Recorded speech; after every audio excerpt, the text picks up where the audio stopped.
So one of the biggest success stories of my career was my time at Splunk. It was a success for two specific reasons. One was, it was the first company that I really did due diligence on. I really tried to look just beyond, hey, a cool tech company to go to work for, to understanding what they were building, who was leading the company, and then also what was their financial situation. Interestingly enough, I actually joined them a year after they'd gone through a round of layoffs and a large leadership change. The leadership change was impactful because they brought in a very experienced CEO who had a lot of applied wisdom, meaning that he'd been there and done that before. And so it was success because of that level of due diligence. The company then went through an IPO and performed very well financially. It was also a success because I went there to work for a mentor, somebody who I'd known from a previous role, who provided the opportunity and gave me a lot of guidance and tutelage on what it meant to be an executive in a technology company. The combination of both of those things made it an incredible journey, an incredible ride. Like everything else though, there gets to be a point where it ends at some point. And so to answer the question, like when do you leave something that is successful? I look at three different criterias. Number one is momentum. Is the company losing momentum? Meaning, is it not meeting its sales numbers? Do customers feel differently about the product? And Splunk never lost its momentum, even after I left. The second thing I look for is leadership change or changing culture. And the third thing is you have to look at what you're willing to give up for growth. What are the sacrifices that you're willing to make on the personal side, on the family side? And what changed for me at Splunk was there was a leadership change. It was something that directly affected me. It was my mentor had left and somebody else came to replace them. And ultimately, I realized that I had to go somewhere else to grow my career. I think when it comes to careers, there tends to be a lot of hoping. There is a hope that things are going to turn out all right, hope that things are going to go your way. And I ultimately believe that hope is not a success strategy. Hope is necessary. I have hope. I'm a very optimistic person, but you have to be realistic. And I think when it comes to business, I started being obsessed with thinking like an investor and understanding what's the best use of my time. And I look at it through the dimension of company, and I look at it through the dimension of who I'm working for.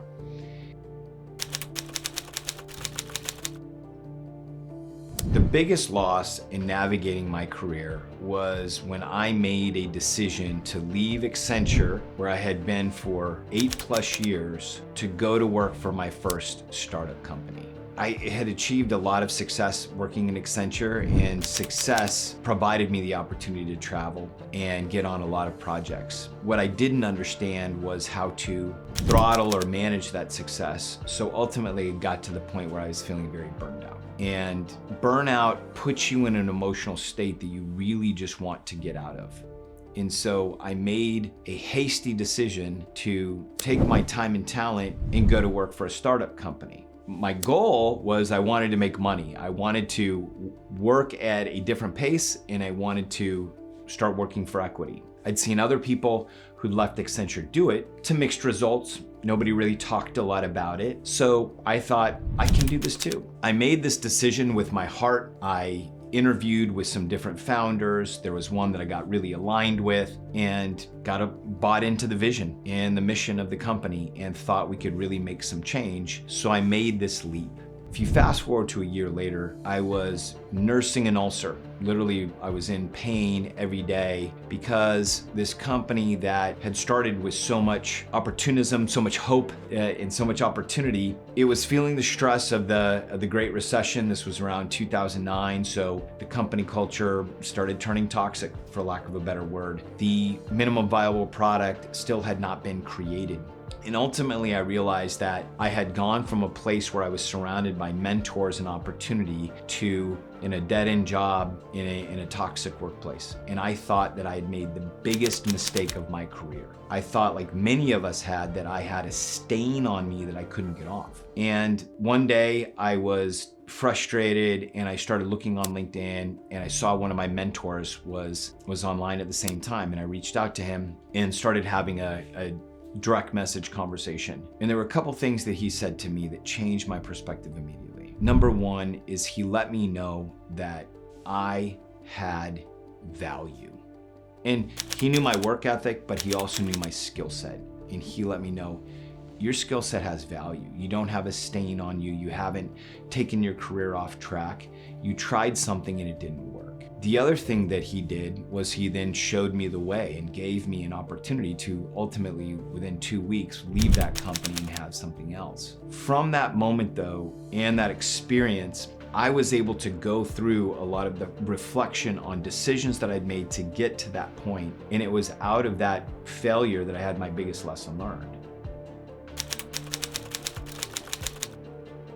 I have to be honest that when I started working for equity, it was motivated by, I'd say, survival instincts. Meaning, my wife and I were living in the Bay Area and we didn't have enough money to put a down payment on a home. And so we saw going to work for equity, looking for some sizable payday, high 6 or 7 figures, as just an opportunity to get into a house and live a normal life. As I started understanding that there is a way to strategically build wealth working for equity, both of us soon realized, oh my gosh, we can make more money than the previous generations of our family had ever seen before. And we realized that that would provide us other opportunities. And that's where we really started asking questions. What do we really want? Is having a bigger, more expensive house going to make us happy? A couple brand new cars going to make us happy? And it wasn't. Both my wife and I really loved experiences, and we were just starting a family. And what I came to realize is that I saw this incredible opportunity that we could leverage this equity to just have impact on our own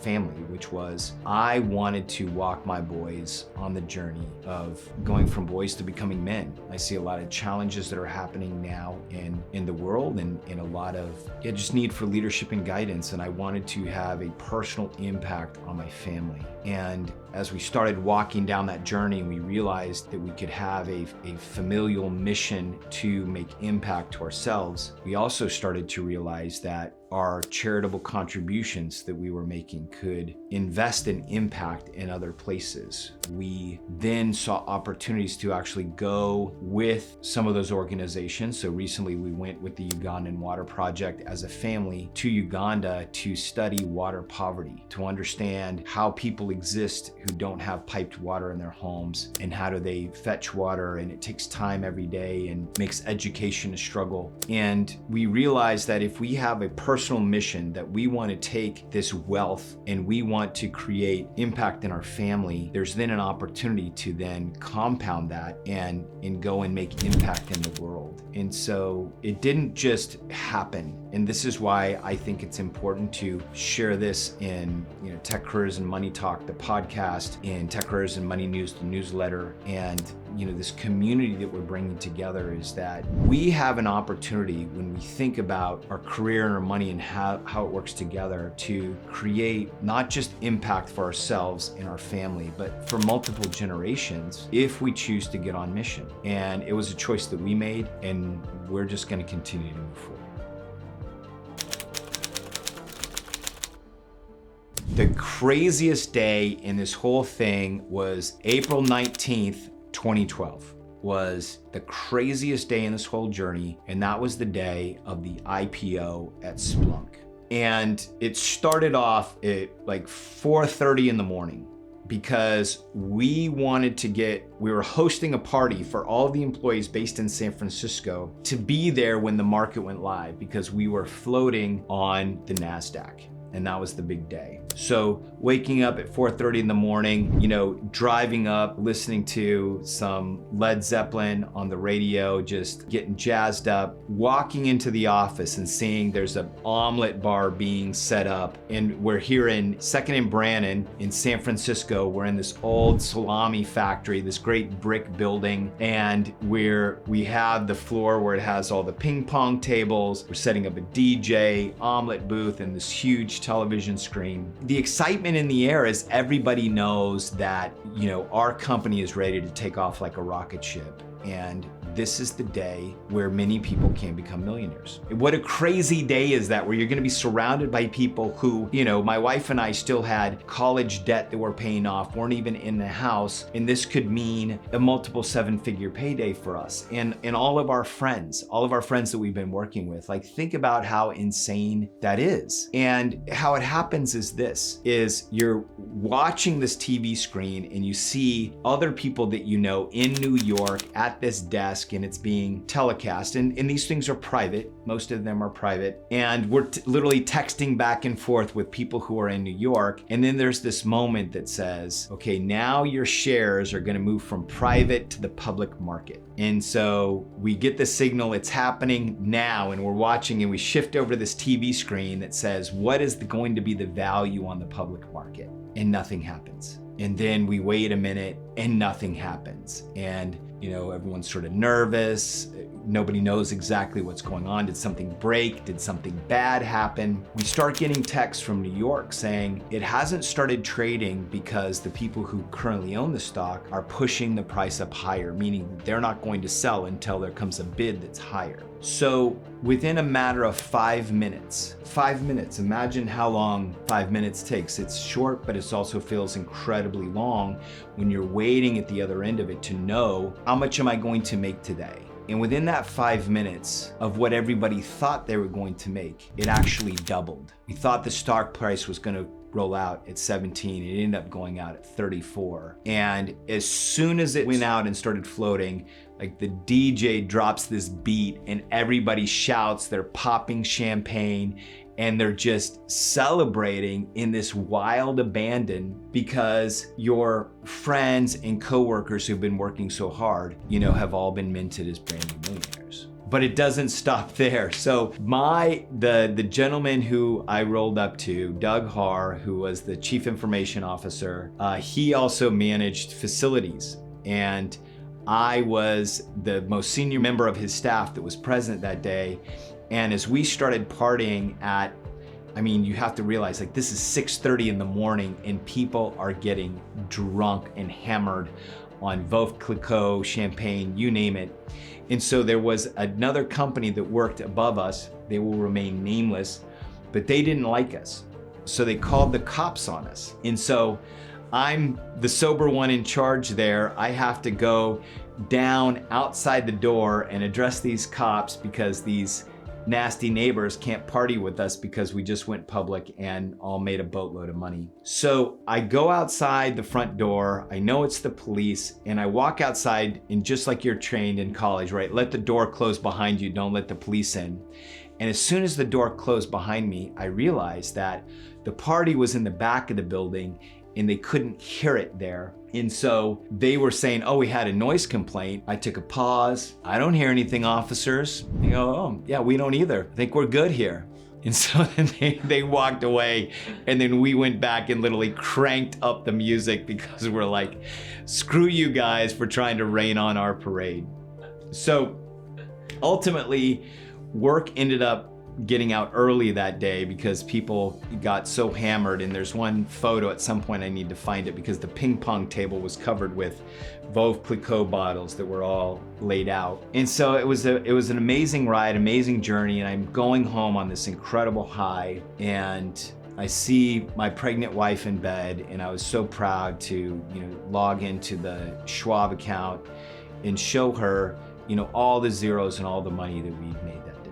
And she sees it and she's delighted, and she asked me two simple questions. When do we get the money, and when can we buy the house? And I said, hey, don't worry about it, honey. You go lay down and you go to sleep. And, I went into the next room and I sat on the couch and I started crying, because I didn't know the answer to those questions. And I didn't realize that sudden wealth syndrome, which is a true psychological syndrome that affects people that have won the lottery, gotten large sports contracts, or gone through an IPO, was just setting in. That was the craziest day ever. And because of that, so I had learned a long time ago that if you're in pain, you ask for help. And so, first and foremost, I shared my feelings with my wife and, with other people that had gone through the experience who could understand. And, we received mixed emotions. Some people were struggling with the same things, but they didn't know what to do. Other people, were just ignoring it altogether. But ultimately, what we decided to do is to go seek professional help, to go seek fee-only financial advisors, start getting advice, start getting education. And we didn't want to let anybody else control our assets, but we wanted to go and get as much advice as possible. And more than anything, my strategy in life has always been, I need to understand the rules of the game. And I also want to understand who is playing the game and winning. And so that is what kicked off a journey that has led to today as well, which, whenever I experience something that I know is a low, I want to process and get beyond the emotions. And I need to be able to move forward in fear and doubt. And I need to be able to seek people that are knowledgeable and people that have what I call applied wisdom, which has been there, done that, and have had success so that I can track after them. The moment when I sat down on the couch and I realized that I didn't have answers to my wife's question, I was overwhelmed with just a flood of emotions. Fear, anxiety, and not knowing what to do next. And I know some people that I had reached out to essentially said, what are you crying about? Why are you down? Because, you've just become a millionaire.